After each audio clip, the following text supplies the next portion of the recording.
Alright, so I'm filming this again. This is the introduction to the agricultural exhibit at the Museum of Science and Industry in Chicago.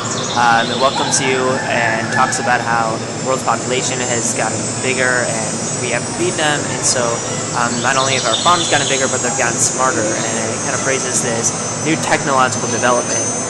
So as I mentioned in the last video, there really isn't much societal context, especially not economic or political context in regards to how these systems are subsidized by the U.S. government to remain profitable and competitive, and the context as well as how they push off smaller farmers. Now this section discusses different types of farmers, but as you can see here, we have a herdsman who talks about at the end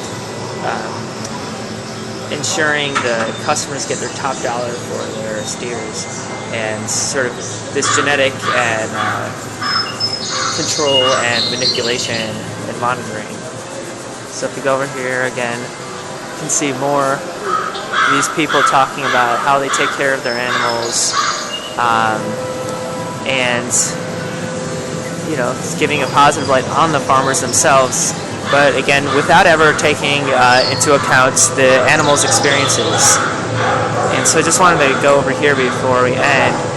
Talks about actually the factory farming of pigs, but and it does so interestingly without really praising it or condemning it, but it's like holds it in an objective or it's neutral type of light. Of course, it doesn't show anything that happens often on farms, the extreme violence or the extent of disease, and how these farms create huge health and environmental problems. Again, all these things are factored out, and they even have this fun fact of how pigs can save human lives by taking their organs from them. So it again seems like another way of maybe even justifying how we use pigs for this exhibit, despite its attempt at neutrality. So here we have a discussion about farrowing crates and sort of how they protect pigs, which is a contestable statement. So here it talks about how clean they keep it, even though we know stuff like swine fever was bred on many of these factory farms. But again, I think it's interesting because at the very least they have a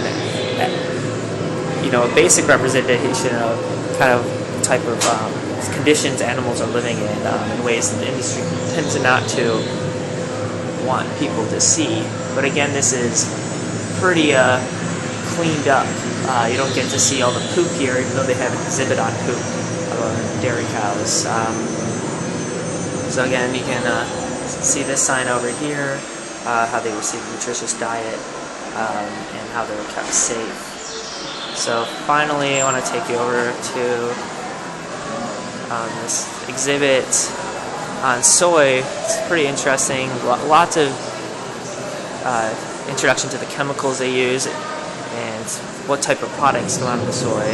Here you can see a map of where soy comes from, and you can see Brazil being one of those places, without any discussion of the impact that has on the rainforest and leads to some of the highest amounts of greenhouse gas emissions, and how that soy isn't kept in these products here, but is also used as a feed, which I think it discusses elsewhere, but how the animal agriculture in general leads to that greenhouse gas emissions more than anything else. And yet they have an exhibit somewhere else in the museum. It's fragmented from the agriculture one, talking about global warming, and so this fragmentation of knowledge and specialization doesn't really do justice to really getting down and dirty into some of the political and social issues involved with food production.